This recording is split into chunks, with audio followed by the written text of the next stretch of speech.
Hi everyone, today we learn the properties of conjugate of complex number. So first, let's understand what a conjugate of a complex number is.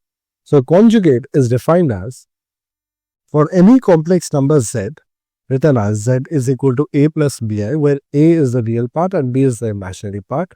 The conjugate of the complex number defined by z bar is written as z bar is equal to a plus minus of bi, which is a minus bi. So we keep the real part same, whereas we take the opposite sign in the imaginary part.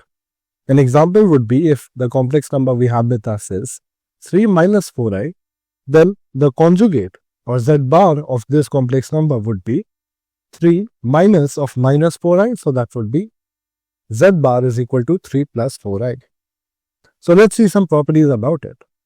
Now let's take the same complex number and let's break it up.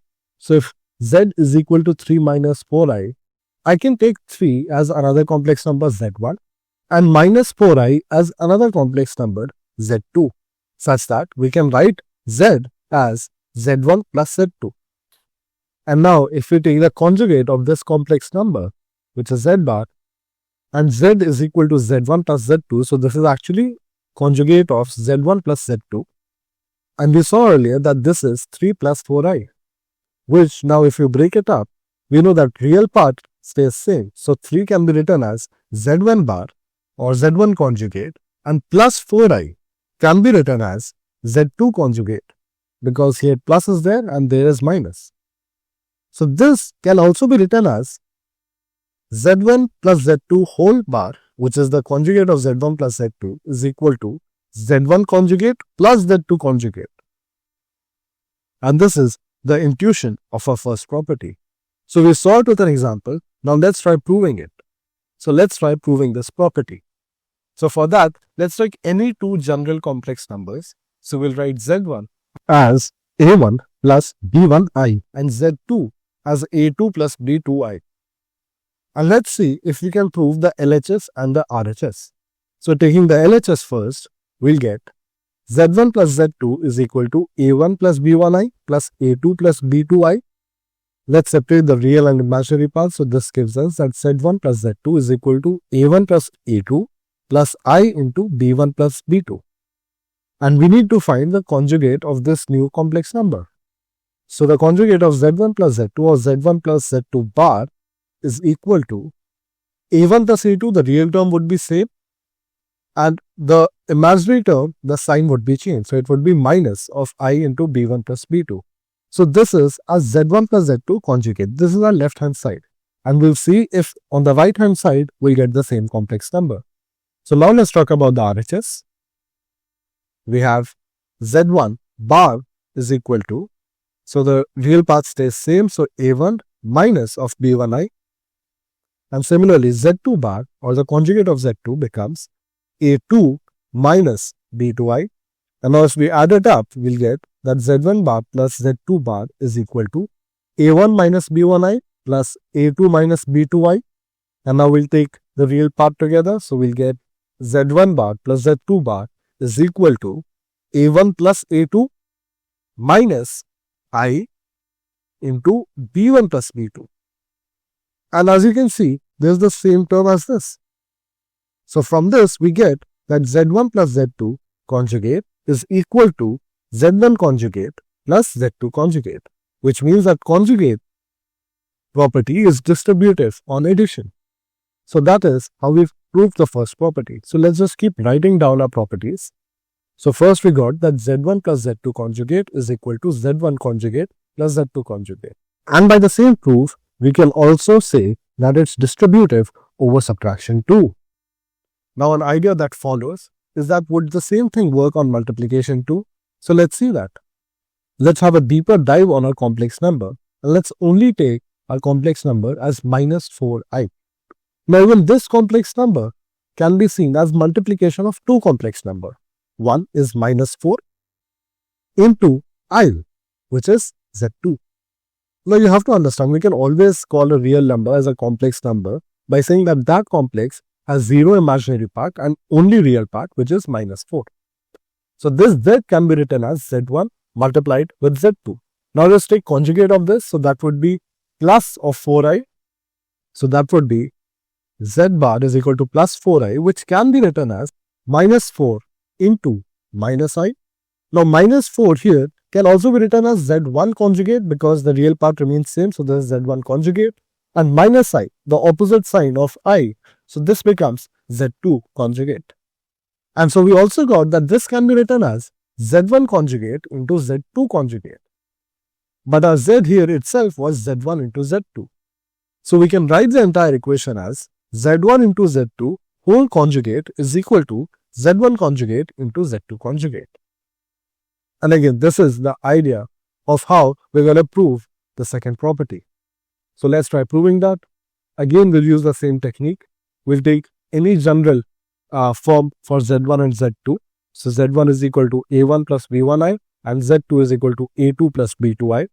So now we'll talk about LHS and RHS. So LHS would be z1 into z2 is equal to a1 plus b1i into a2 plus b2i. When we open it up, we'll get that z1 into z2 is equal to a1 a2 plus a1 b2i plus b1 into a2i plus I square. So that's minus 1 b1 b2. Now let's separate the real and imaginary parts to give us that z1 dot z2 is equal to a1 a2 minus b1 b2 plus a1 b2 plus b1 a2 whole I. So this is our left hand side, and now we'll take the conjugate of this. So this is a new complex number. The conjugate of this would be z1 dot z2 whole conjugate is equal to, the real part remains same, so that's a1 a2 minus b1 b2, and this sign is changed, so it's minus I into a1 b2 plus b1 b2. And now let's see if we can prove the same thing for the right hand side. So RHS now becomes, so z1 conjugate would be a1, the real part remains same, minus b1i, and similarly z2 conjugate would be a2 minus b2i. So z1 conjugate multiplied with z2 conjugate would be a1 minus b1i into a2 minus b2i. And now let's open this up. So z1 conjugate into z2 conjugate is equal to a1 a2 minus a1 b2i minus b1 a2i, and minus minus gives plus, but we also have I square here, so this would be minus of b1 b2. Now let's separate the real and imaginary part to give us that z1 conjugate into z2 conjugate gives us a1 into a2 minus b1 into b2, this is the real part, minus I common a1 b2 plus b1 a2, and this is exactly what we proved here. So this gives us that LHS is equal to RHS, and hence this theorem is also proved. So this is a second property of conjugate of complex numbers, and that is z1 into z2 whole conjugate is equal to z1 conjugate into z2 conjugate, which is that conjugate is also distributive on multiplication. So an intuitive idea that generally follows, that would it also be true for division. So let's see that. We have taken a complex number z as z1 by z2. Okay, and if we are writing z2 in the denominator, we also have to kind of specify implicitly that z2 is not equal to 0. Now, if z2 is not equal to 0, we can multiply both sides with z2 to give us that z into z2 is equal to z1. And we did this, so we can use the multiplication property. So now we can take conjugate both sides to give us that z into z2 conjugate is equal to z1 conjugate, and we know from previous property that this is z conjugate into z2 conjugate is equal to z1 conjugate. And if you also know that z2 conjugate is not equal to 0, then we can divide both sides with z2 conjugate to give us that z conjugate is equal to z1 conjugate divided by z2 conjugate.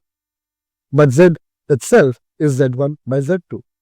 So the conjugate of this entire term also distributes on division because it gives z1 conjugate divided by z2 conjugate. So our third property is also proved, which says that z1 by z2 whole conjugate is simply z1 conjugate divided by z2 conjugate. And the final property is, what if we take conjugate of a conjugate? So let's see that. let's take our complex number. Again, 3 minus 4i is our complex number. And we saw earlier the conjugate of this is 3 plus 4i. That is, the real part remains the same, whereas in the imaginary part, the sign is changed. And now, let's consider this as another complex number, and we'll take conjugate of this complex number. So we'll just write another bar here. So z bar, we have another bar on top of it, is equal to, the real part remains same, and the imaginary part, the sign will change to give us 3 minus 4i. Now, if you can notice, this is same as the original complex number that we begin with. So this we can write as z. So double conjugate of z is simply equal to the complex number itself. And let's try proving it also. So let's take a complex number, z is equal to a plus bi. Let's take the conjugate of it, z bar is equal to a minus bi. And let's take the conjugate of this complex number. So that gives us z bar bar, or conjugate of z is equal to a plus bi, which is nothing but z itself. So this is how we prove that z bar bar, the conjugate of complex number, is nothing but the complex number itself. So this is our fourth property. And so that was all about the properties of conjugate of complex number. Thank you.